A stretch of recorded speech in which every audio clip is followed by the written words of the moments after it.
शिव गुरु की चरणों की प्रणाम, मैया भवानी की चरणों की प्रणाम, हरिंदर भैया की चरणों की प्रणाम, लीलम दीदी की चरणों की प्रणाम, कथा सुनने वाला सब गुरु भाई सब गुरु बहन लोग के चरणों की प्रणाम।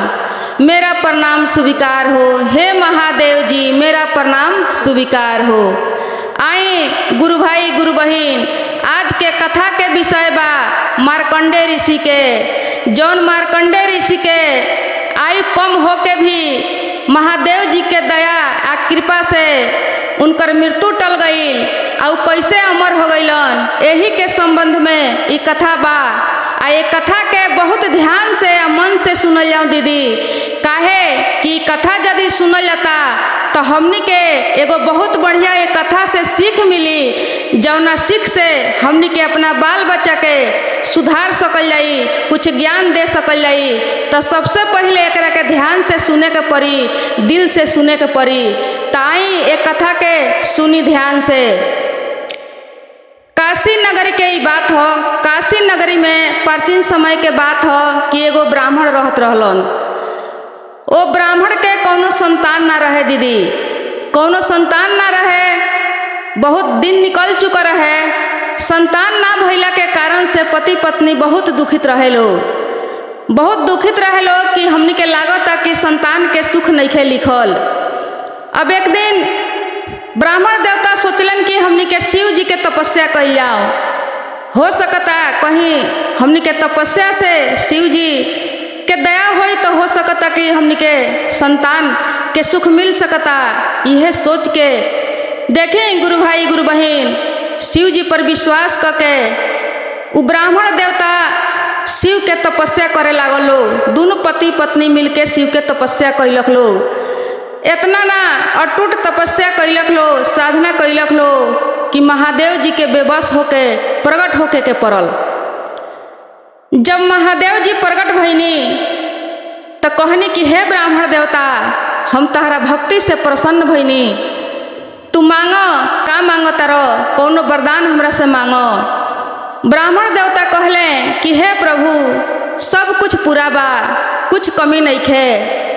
आ रउआ तो अंतर्यामी हई, रउआ तो पता बा कि हम संतानहीन बानी, हमरा संतान नहीं खे, हमरा संतान के सुख चाहिए हे प्रभु, यह कमी बा हमरा जीवन में। महादेव जी कहनी कि ठीक बा, संतान तहरा होई, लेकिन दो किस्म के संतान बा। अब वो दोनों में से तहरा कौन चाहिए से बताओ।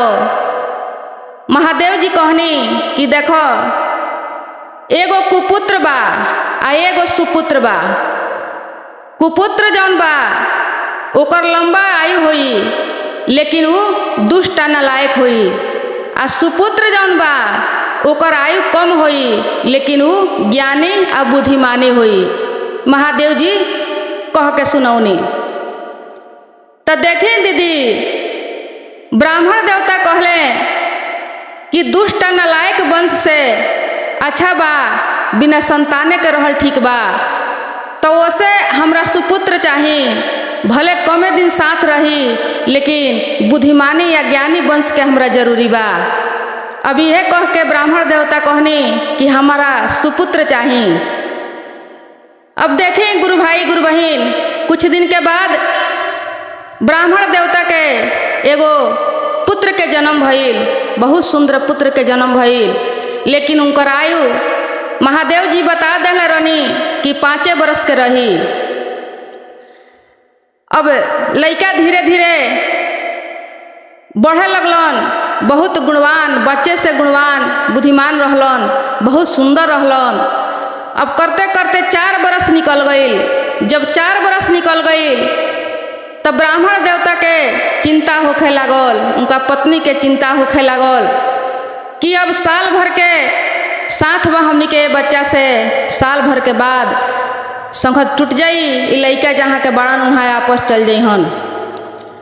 अब केहू के बच्चा के देखी जब पहले ही से मालूम होखे कि हमरा लड़का के 4 बरस या 5 बरस के आयु बा, तो भला वो माई बाप के कितना चिंता हो जाई। वही चिंता में उ कहलन कि चल तनी कोनो संत महात्मा के खोज करे, कहीं केहू के उपाय से केहू के आशीष से वरदान से कहीं हमरा लइका के आयु बढ़ जाए। अब उहे सोच के उ गइल बड़न एगो ऋषि के पास। जब ऋषि के पास में गइल बड़न तो कहलन कि हे महात्मा, हमरा लइका के आयु 5 बरस के बाद जेमे 4 बरस निकल चुकल, अब हमरा बहुत चिंता हो रहल बा।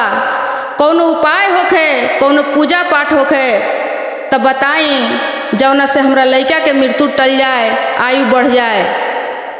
तब वो ऋषि कहनी कि तू कौनो सिद्ध ऋषि के पास जा, सिद्ध ऋषि से भेंट हो जाई तो हो सकता कि तोहरा लइका के आशीर्वाद मिल जाई, तो तोहरा लइका के आयु बढ़ जाई।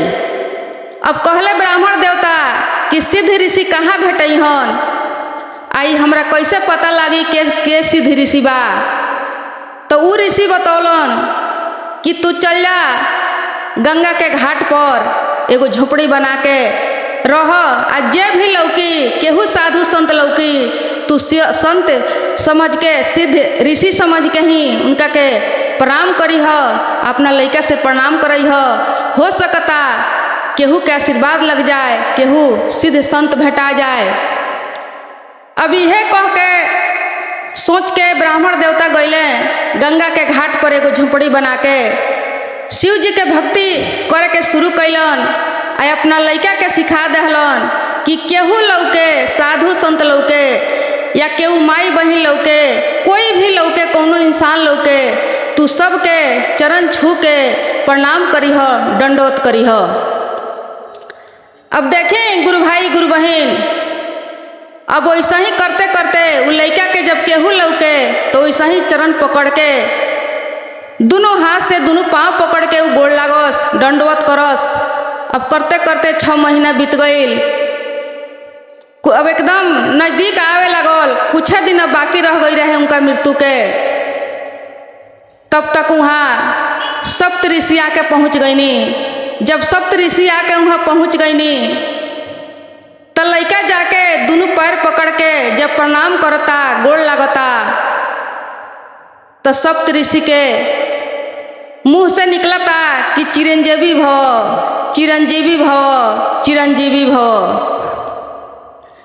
जब चिरंजीवी भव के आशीर्वाद ब्राह्मण देवता सुनत रहन तो आँख में आंसू आ गईल, आँख में आंसू आ गईल। सप्त ऋषि पूछले कि आँख में आंसू आवे के कारण का हो, काहे आँख में आंसू आवता। तब ब्राह्मण बात से बतौले कि हे प्रभु, जौना लइका के रउआ चिरंजीवी के आशीर्वाद देतानी, वो लइका के आयु अब आज से 4 दिन बाकी बा, अब 4 गो दिन बचा रहे वो लइका के। तो भला कैसे आँख में आंसू ना आई, ये लइका के हम पिता बानी, अब 4 दिन के आयु बचल बा, राउर आशीर्वाद जौन बा, राउर वचन जौन बा उ झूठा हो जाई, वही से हमरा आँख में आंसू आइल बा। अब देखें गुरु भाई गुरु बहन, सप्त ऋषि के बड़ा टेंशन भइल कि हमर वचन जौन बा उ झूठा हो जाई। काहे कि एगो साधु संत के वचन यदि झूठा हो जाई तो साधु संत पर कोई के विश्वास ना होई, भरोसा टूट जाई। झूठ झूठ होखेला, झूठ के कौनो वैल्यू या कीमत नहीं खे। वही से सप्त ऋषि के बड़ा टेंशन भइल। अब वो सोचने कहने कि हे ब्राह्मण देवता, ये अपना लइका के तू हमरा संगे लगा दो, हम एकरा के लेके जाएम आ कुछ हम कोनो उपाय कोनो जुक्ति लगाएम। ब्राह्मण देवता कहले कि ठीक बा, ऐसा हूँ 4 दिन के इनकर जिंदगी बा, अपना पास रुआ ले जाई, कोनो बात नहीं खे। अब ब्राह्मण देवता अपना लइका के सौंप दहले।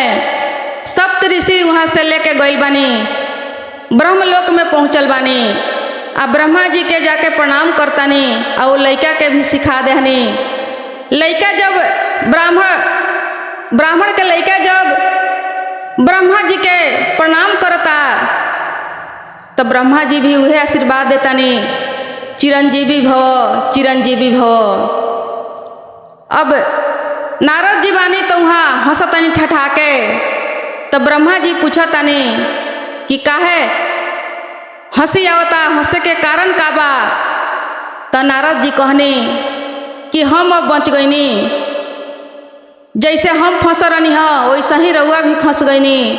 जौना लइका के रउआ चिरंजीवी के आशीर्वाद देतानी वो लइका के आयु अब 3 दिन बाचल बा आ वो लइका के रउआ आशीर्वाद देतानी तो वही से हम हंसतानी कि अब हम अकेला ही झूठा ना कहाएम, एमे रउओ संगे संगे शामिल हो गईनी। वही से हमें लइका के यहाँ लेके आइल बानी।